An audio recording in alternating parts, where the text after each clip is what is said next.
I think wholeheartedly I'm an existentialist.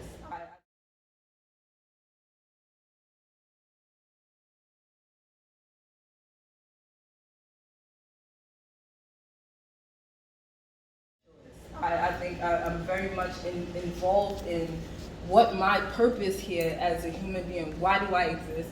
Why am I here? And why should I be the same person 2 years from now? Because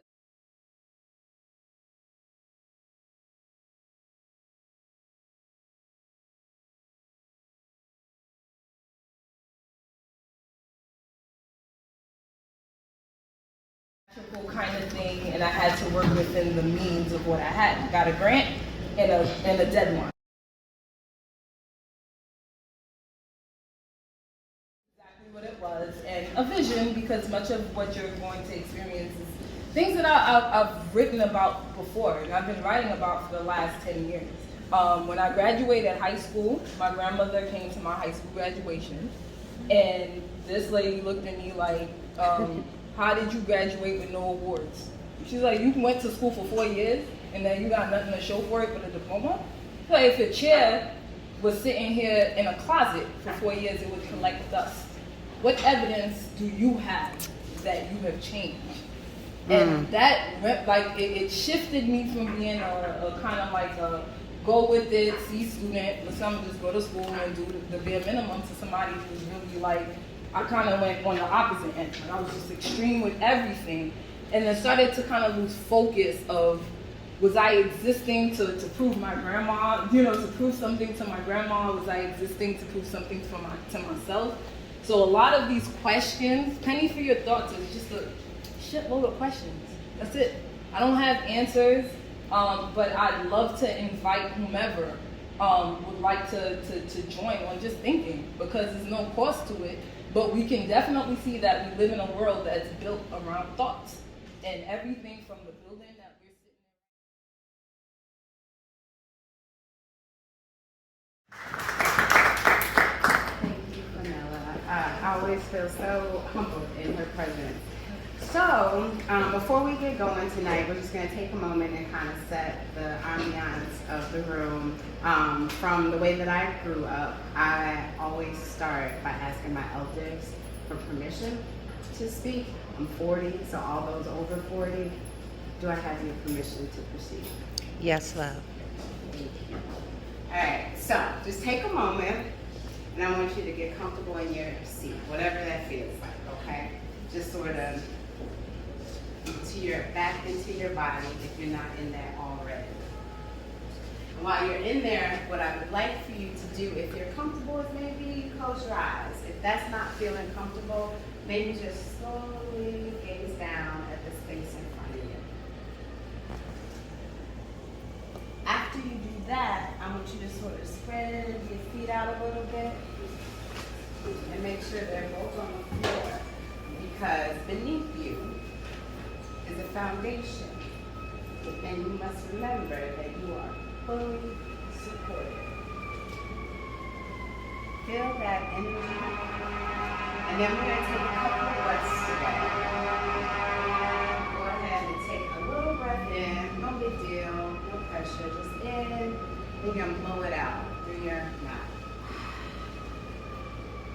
Maybe breathe it back in through your nose. In your mouth. In through your nose.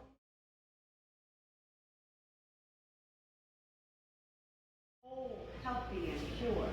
I'm safe. I'm secure. And you're going to be blowing out all that which ceases to serve you. So if it ain't for you, let it go. Even if only for in this time that we're in this space together. Mess up your energy a little bit, say goodbye. Your services are no longer needed. Thank you. Continue to breathe in and out, and as you do that, you just hear a little sound in the background. We're going to tune the frequency in the room and see if it can raise us to a higher pitch.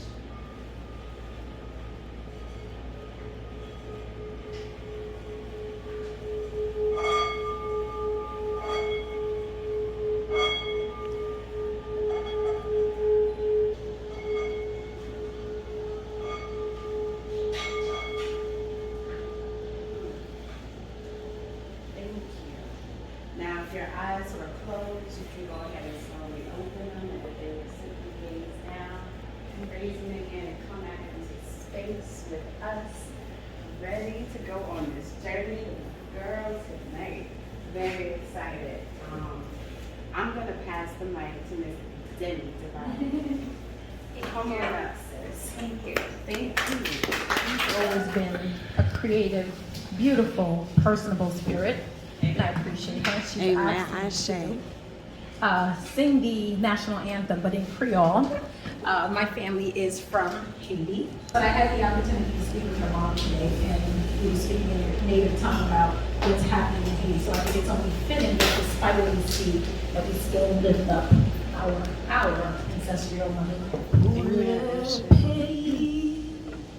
Pour les ancêtres, ma chance unie, ma chance unie,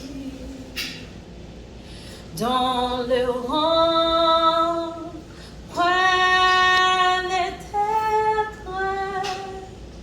du sol, soyons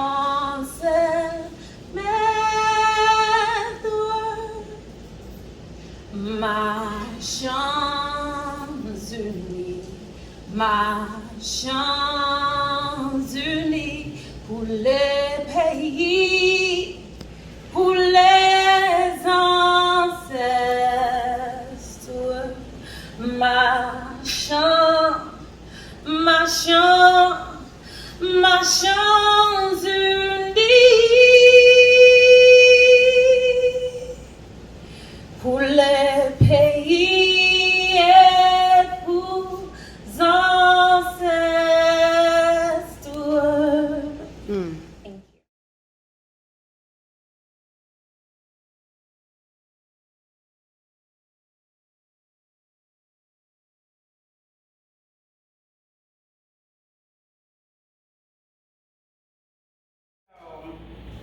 When we are leaving love, whether we're thrust out of it, peeled from beneath it,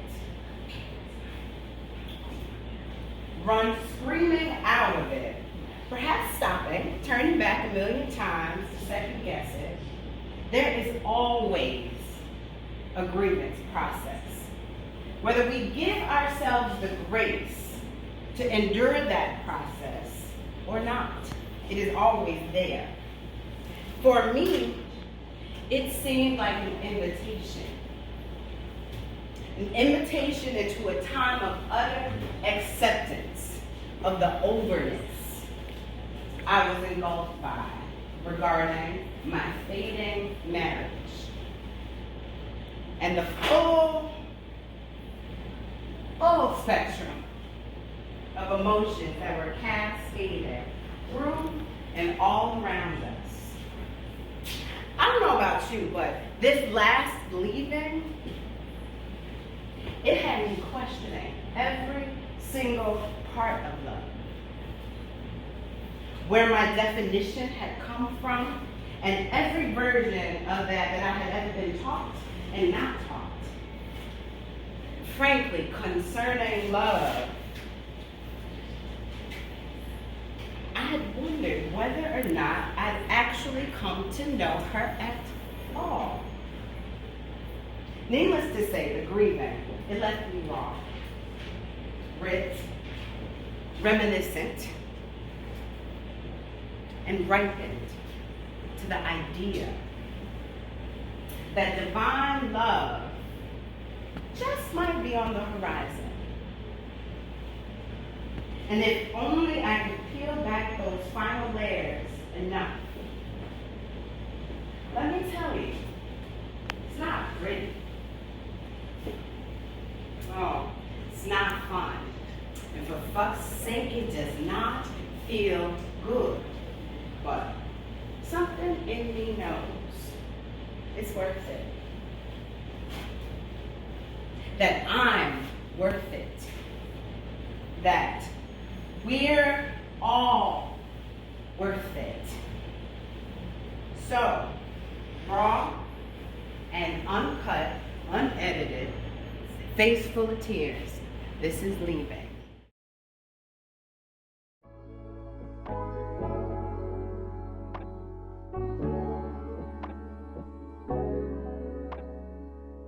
I hope it's okay if I still wear these. I mean, I love them and you gave them to me just slightly less than begrudgingly.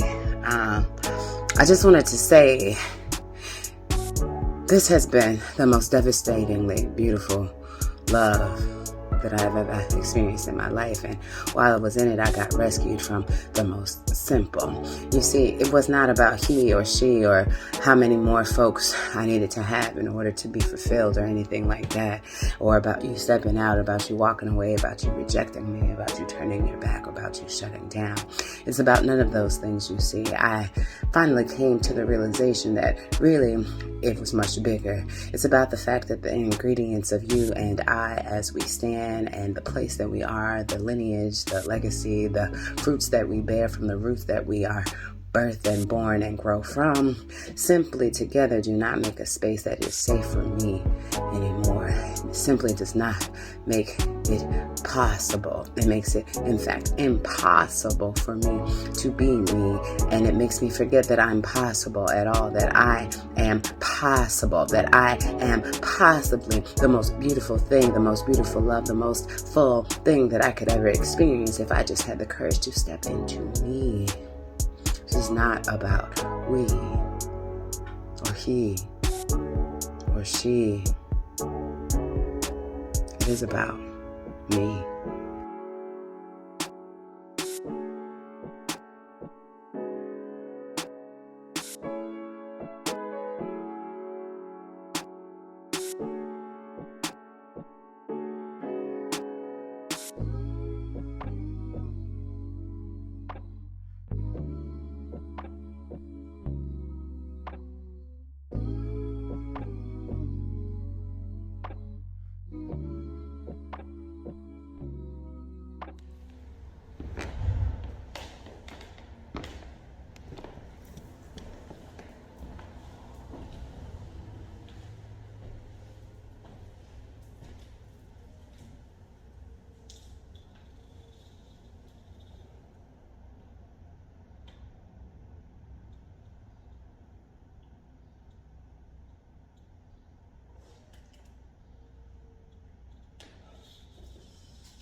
Why sleep when my dreams are consumed by your visage? Did you eat? Your presence is my only sustenance. Where will you live? The room in your heart will be my only shelter. Will the world understand? The covenant of our love will protect us from the daggers of their criticism. And will there be doubt? Doubt will not survive the desert of my yearning for you. And when we die? Death is not great enough an adversary for my love for you. The gods will have to smite me with a creation much crueler, far more elusive, far more capricious than death. And even then, my love for you will battle time's sharp hands, sweeten the rancor of bitterness, and placate roaring tides of regret. Straighten the curve of the moon. Stand the blazing fire of the sun, dull the triton of the devil. Mend Medusa's shattered heart. It is the embodiment of Cronus's seed, the foam from which the goddess of love herself sprung. Well, what will happen when you wake up and realize that you love an ideal? You have loved the idea of being in love and not the person you think you love. Why, that's not possible. What is possibility then? Is it the crevice between the rocks or the rocks themselves? You love the possibility because it's not definitive. It cannot be found. It cannot be defined. If you straighten the curve of the moon and placate the tides of the roaring sea, the mystery of possibility would not be enough to sustain you. and you will starve from your yearning for more possibility. No. Yes, love. My love is propelled by the possibility. We hurl ourselves into its twilight and dream of desire. It has no definitiveness. It is a wonder, a quest on which we embark because too many of us believe that we do not exist without it. And do we?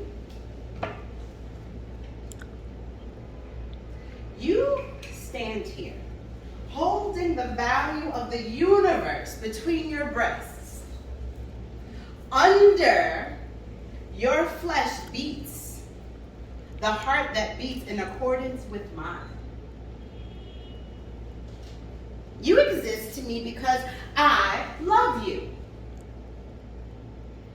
If you didn't, I simply would not be. But I would be. Your decision to no longer be would be based on your equating love with you and your existence. Perhaps it would. Perhaps it is. But you can deny me the touch of your lips,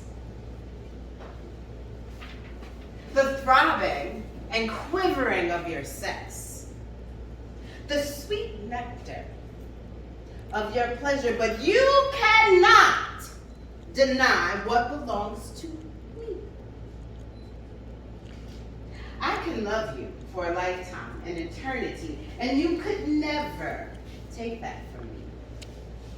To experience the type of possession that makes my own existence more than a possibility. It transforms me into love. True immortality comes from love. And by loving you, I have ensured immortality for you and for I. And so we shall wait. Wait in the cranny of anticipation, in the nook of love's bent arm, in the sharp angles of a diamond, we will breathe death and exist to one another.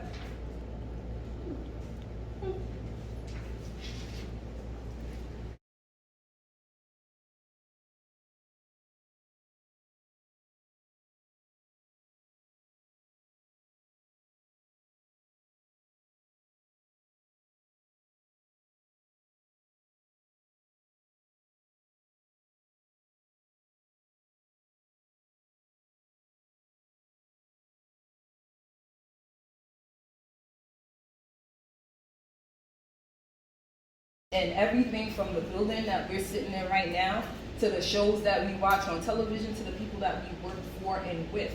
It's all around thoughts. So a penny for a thought is quite an insult. I mean, thoughts are worth significantly more. But in a time that we're living in, thoughts are a dime a dozen. It's kind of like inflation, thought inflation. People think too much and they think that their thoughts are worth more than they are. I don't really care too much about what my thoughts are worth. I just need to get them out there. I realized at some point, I love to write, but I hate it. It's not something that I love to do. It's something I'm very uncomfortable with.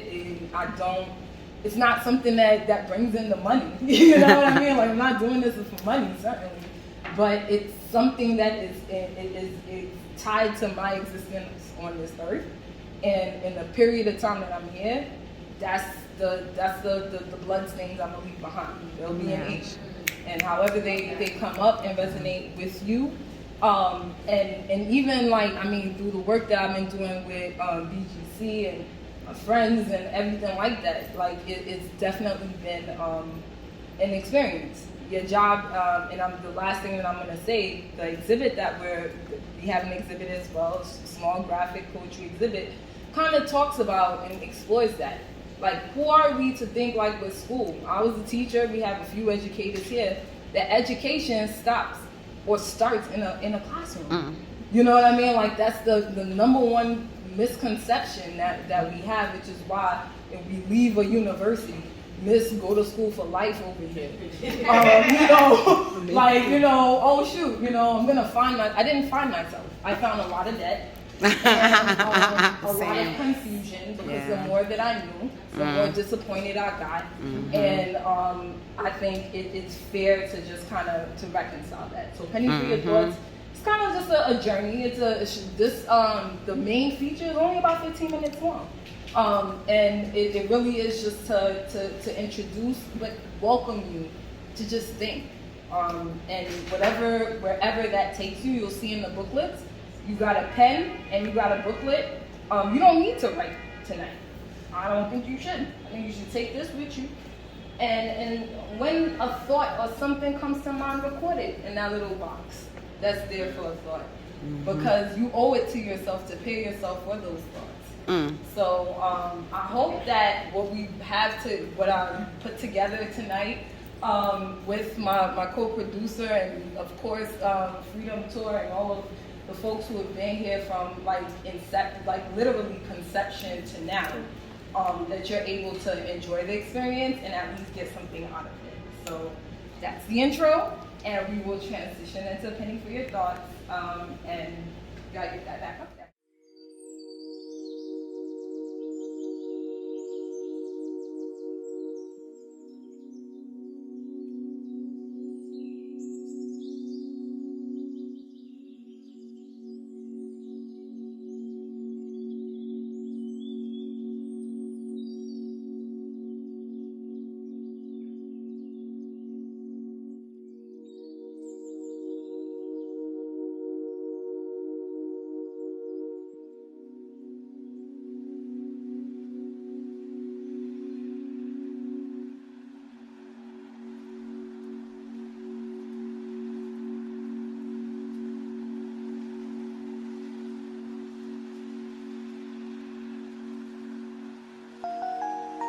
Love is equipped with a phenomenal balancing agent.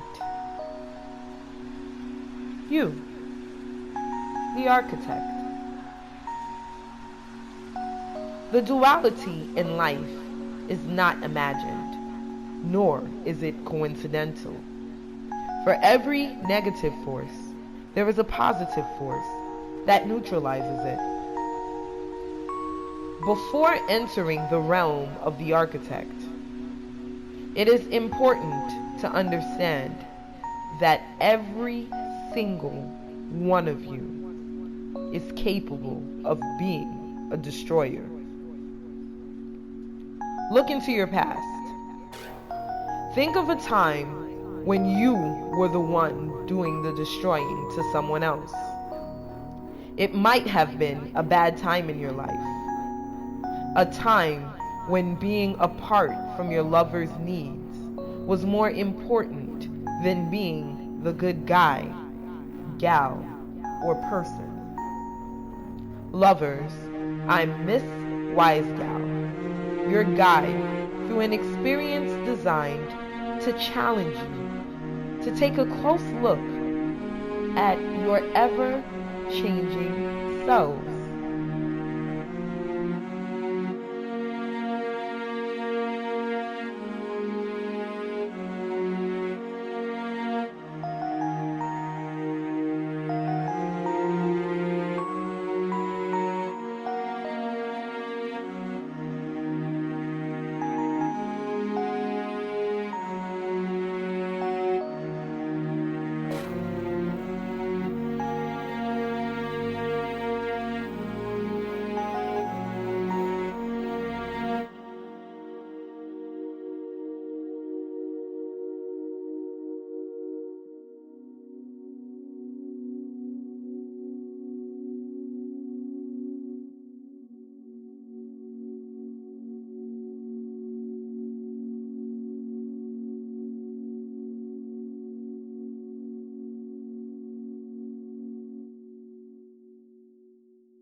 I'd like to think of myself as a Prius of philosophy, a hybrid of stoicism and cynicism. I like to believe that anticipation is far more rewarding than actual acquisition. It is like a gift before it is unwrapped, or the dawn before the actual day. Love is having to say you're sorry, because as humans, we want more than we can give and take more than we want from those who have what we want, no matter what they have. Love is always having to say you're sorry, because too much compromise leaves us with less than we have, and no flexibility is rigidly lonely. Love is always having to say you're sorry, because it stands against time's philandering eyes.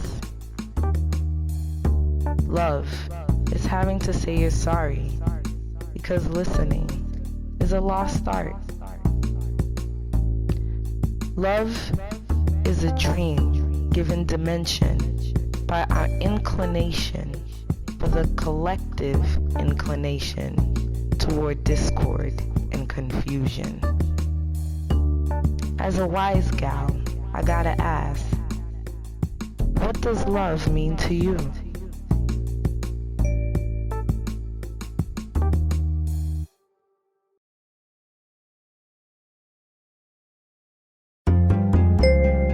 Strident, confident, benevolent, violent, self-content.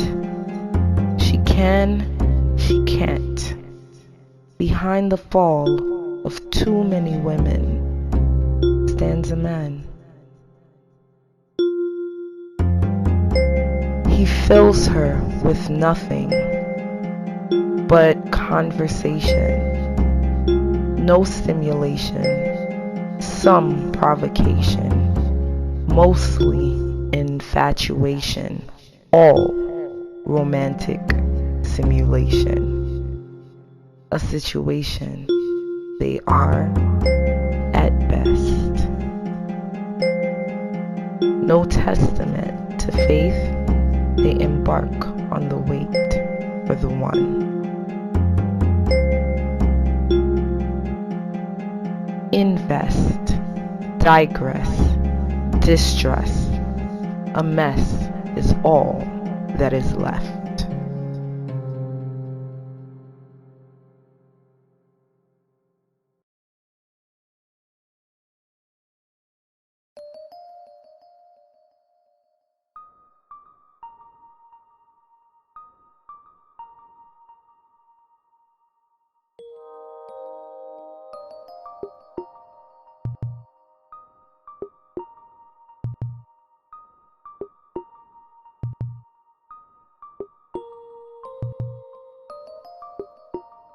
It has been speculated that our generation knows little about love because we have no real sense of permanency.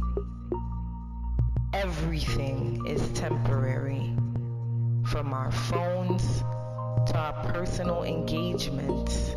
We live for the mere possibility and not actuality. Cyber acquaintanceships are so fragile. We talk, date, mess, fuck, and chill, all to establish a sense of substance, not permanence, or even substantive sustainability. Love is a fiber of our existence. I want you to think about someone you've loved, or even the person you love now.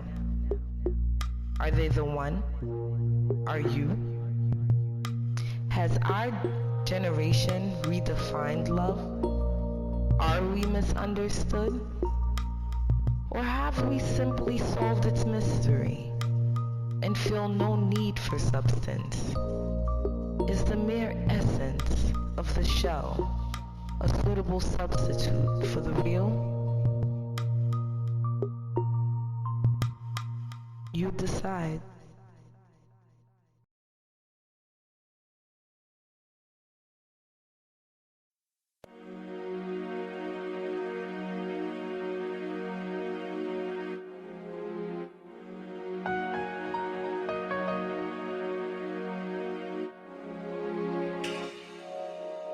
When things fall apart, consciousness starts its journey. We become aware. Violent passion, a catalyst, attraction, no satisfaction. I won't sing love songs. I don't want someone like you. I deserve better.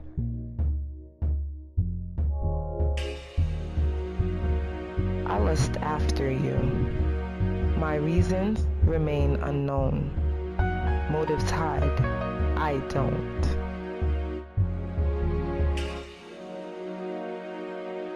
Loneliness scares me, yet being alone does not. They differ, don't they? You say, I want love. You never say, I want pain. You don't have that choice.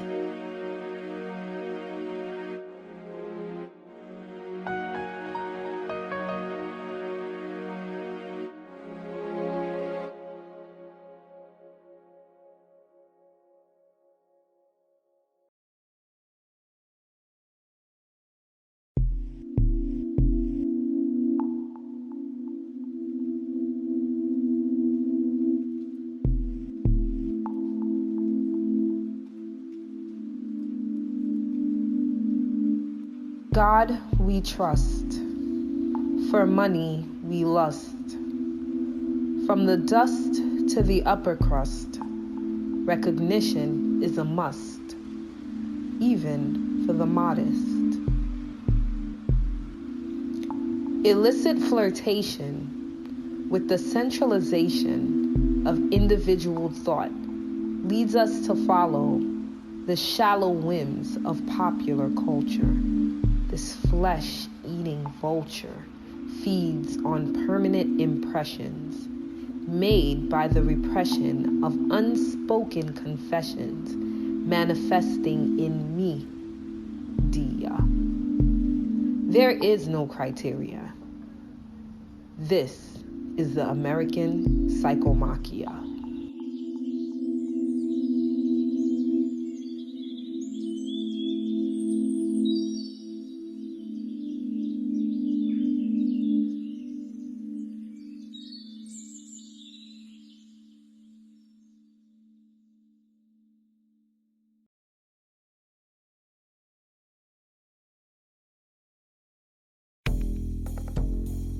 The well-oiled machine of pain is surely a lucrative one, soaked with sordid regrets and dark riches.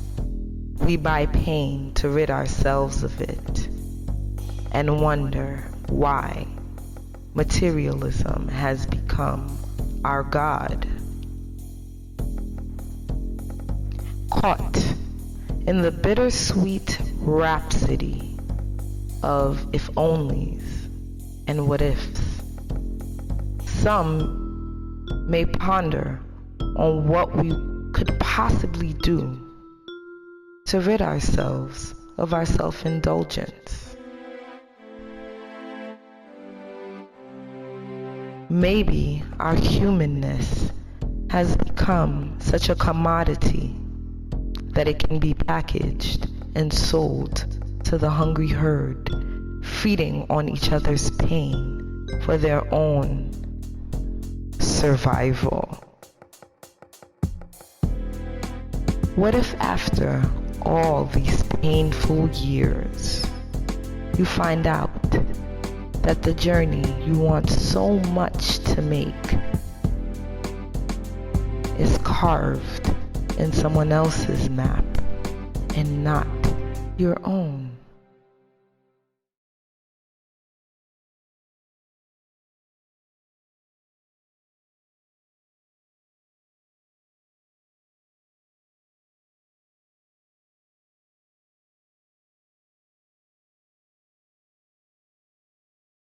Hey,